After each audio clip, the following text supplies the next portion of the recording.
Efforts are continuing to free those trapped by today's magnitude 6.3 earthquake in Canterbury that brought death and widespread destruction to Christchurch. The quake hit 10 kilometres southeast of the city just before 1 o'clock.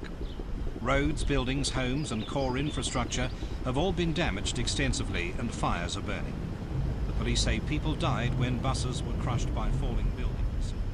When the earthquake happened and Scott had fallen, Mark White was asked to lift him and I was asked to go along and act as conservation support. We were very worried. People had been digging around his face to try and see whether the face was still there because he'd landed in the mud. In doing so, they were actually causing damage because obviously they were trying to scrape away at the marble on his face. We had a very short time frame. Getting the crane was an absolute nightmare. We were literally given 10 minutes kind of notice. Mark had already made the beautiful plinth that it sat on, so it was all ready to go.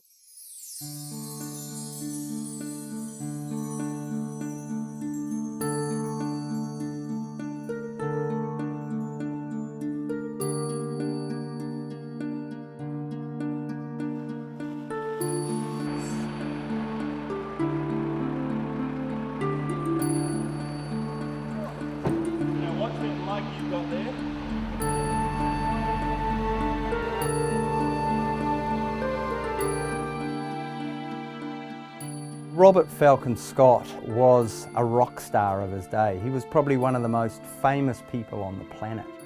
Back then, the world was still waiting for those far parts to be explored, and Robert Falcon Scott was at the very forefront of that. His famous race to the South Pole, when he and his polar party perished on the way back after being beaten by Amundsen, was something which went down in history and became legend. And it was something which really echoed down generations of school children.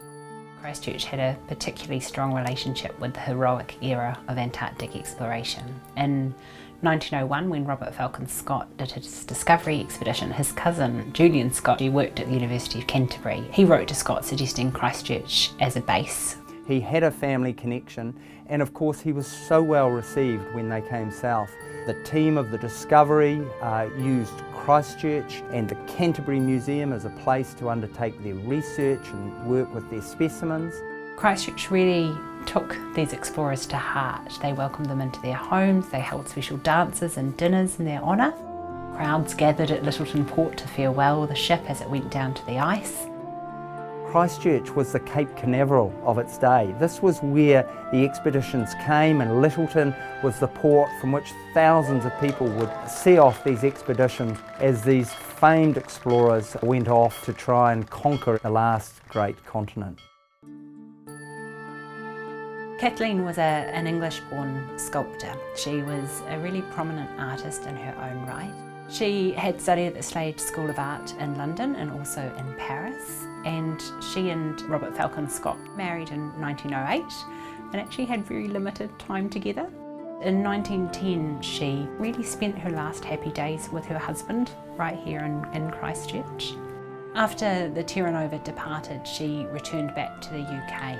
In 1913 she began the journey back to New Zealand. While she was in the Pacific, she learnt that Scott and the Polar Party had actually perished a year earlier in March 1912. When that news was announced, literally the city went into mourning. Within days there was this call for a local memorial.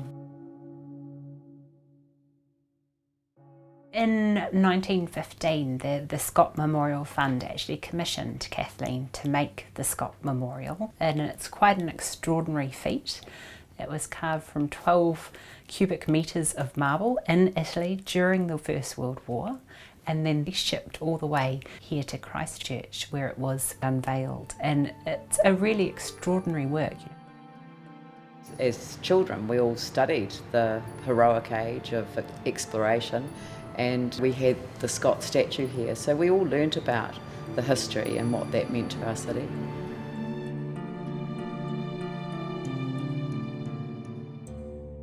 When he came down, our first point of call was to get him in somewhere safe, which we did pretty quickly.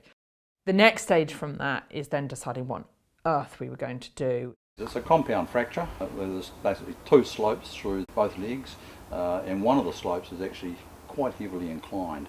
It's more vertical than 45 degrees. As well as that, there's some fractures that go beyond the actual broken zone itself. Because the break was so complex and it's at such a difficult angle, and initially all the engineers were like, no way, no way. We've gone through probably about 8 different options before we sort of settled on this option, the option that we're currently working through on. Our repair process involves drilling and installing 4 carbon fibre rods about 1.8 metres long, right up both legs, and then at the location of the fracture we're actually putting in some carbon fibre in a square configuration within the circular ankles, carbon fibre toe, which basically holds everything together to allow the repair to actually survive the future earthquake effects. And then beyond that, the statue, if we have an earthquake, is even greater than what we are allowing for. We have the whole base is actually spring-loaded and just operate very much like a suspension on a truck, which would cause the whole of the sculpture to just rock very gently side by side if we got a very, very large earthquake.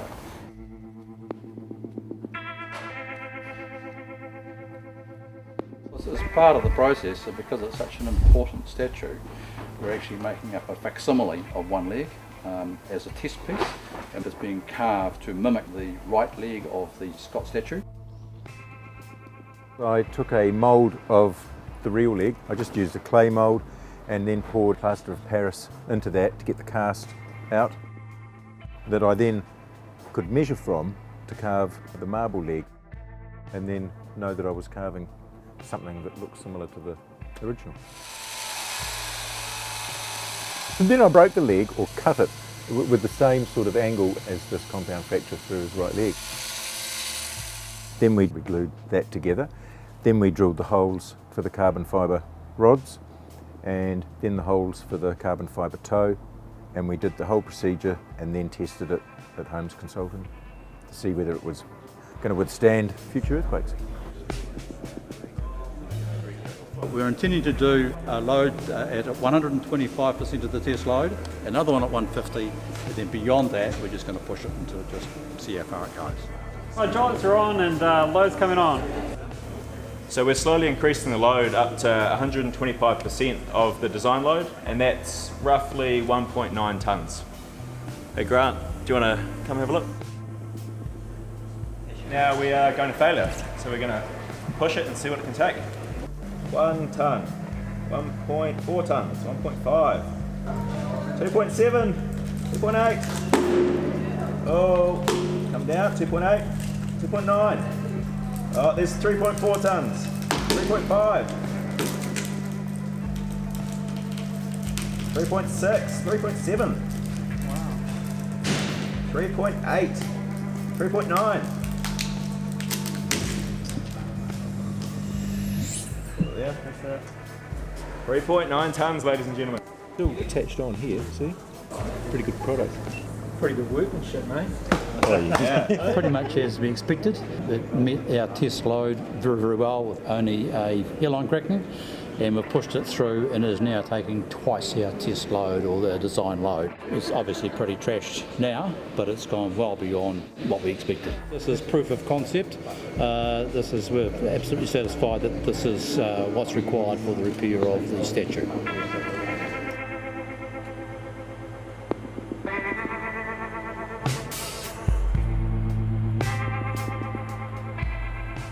He has to be held in an upside down fashion in order for me to drill the holes.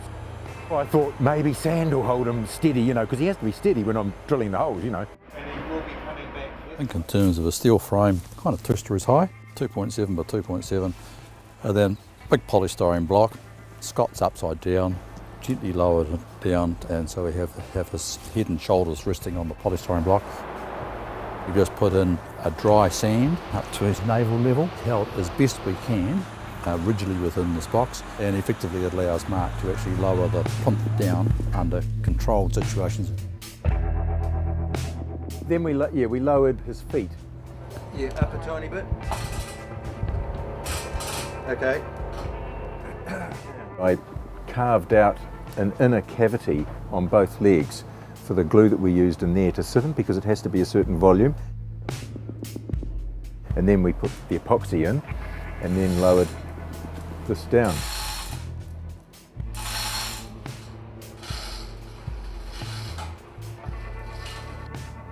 Good that way, but see, we've got all the stuff coming out. Yeah. Yeah, what? It's moving. Yeah, cool. Cool, Rob. Keep that. Keep it going. One click at a time. Yeah. There's a lot of weight on that now. Yeah, keep going.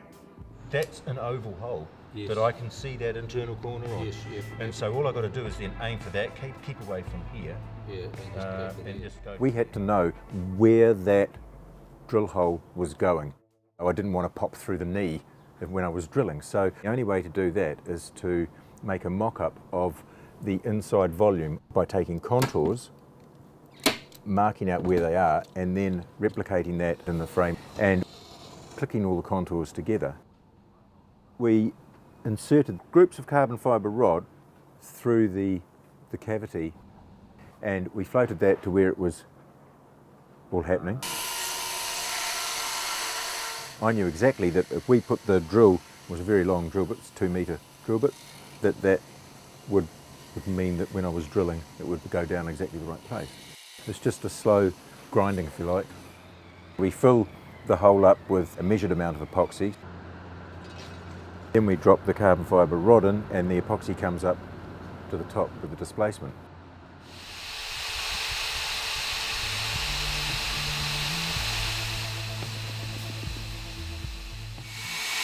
We use those templates to indicate where the carbon fibre toe would go.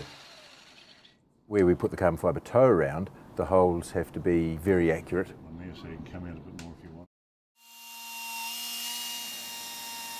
The inside corners have to be rounded out with the wee air grinder because carbon fibre toe doesn't like sharp corners. This goes around 24 times. 12,000 strands of carbon fibre, so that is incredibly strong. The hairiest moment for me was injecting the encapsulating resin to encapsulate the carbon fibre toe and to make sure that there's no air pockets. I just kept firing epoxy in and it was just pouring out and all over the floor in here. It didn't matter, that's why there was plastics over them. That's pretty hairy because those carbon fibre toes do have to be totally encapsulated with no air pocket. Some of these marble cores that I retrieved from drilling out for the carbon fibre toe, we crushed them up to make a powder and some fines and a wee bit of marble chip in there. And I mixed that with the epoxy that doesn't yellow in ultraviolet light, mixed it up into a paste and just applied that into the hole. Our real concern was not really getting him out of the sandpit, that was okay. So we just want to be really careful. Sand was suctioned back off and then he was basically excavated down and by hand going right up to the object. And then slowly lifted him out. What's the weight there now, Mark? I think it's 3 tonne. 3 tonne, yeah. The real concern that everyone had was when, to get him upright again, he has to go horizontal. At that point, you've basically got 2 strops which are at either end, and you've got everything, is pivoting on his weakest point, which is where the repair is. I mean, Kathleen Scott had said absolutely that he must travel vertically and upright.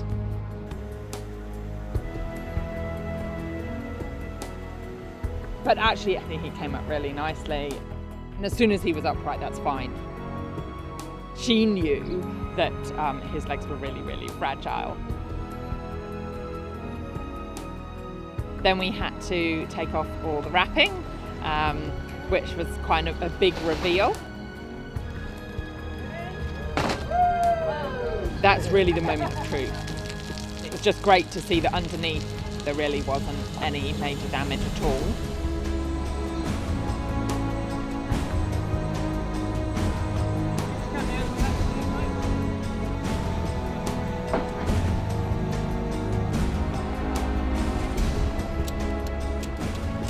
Once he was upright, there was a discussion that he might go in a cage. If you can actually watch him and have that visual really makes it much easier. The power company and everyone else confirmed that he could actually travel on a very low loading truck. There wasn't any major bumps in the road.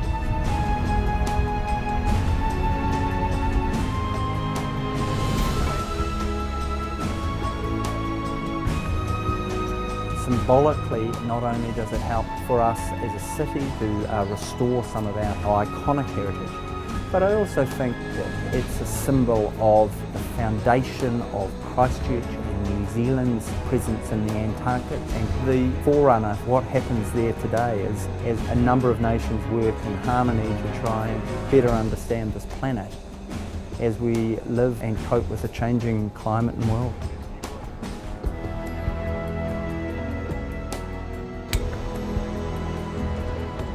Actually repairing it required a very special technology which we haven't tried here before. They've done a fantastic job, and so this should withstand not only the time that we will expect it to be standing for future generations, but it will withstand future seismic events as well. On the 9th of February 1917, 100 years ago, a huge crowd of people gathered here for the original unveiling ceremony of the statue that commemorates that heroic age of exploration as represented by Robert Falcon Scott and those who perished on that expedition.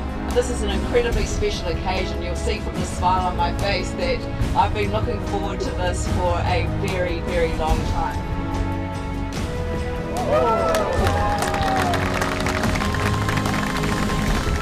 They're stoked. They were literally, air punching. I think they were like, we knew we could do it. It really was quite a jubilant time. Well, it means a lot because obviously it's that connection to the past, but I see Antarctica as very much about our future.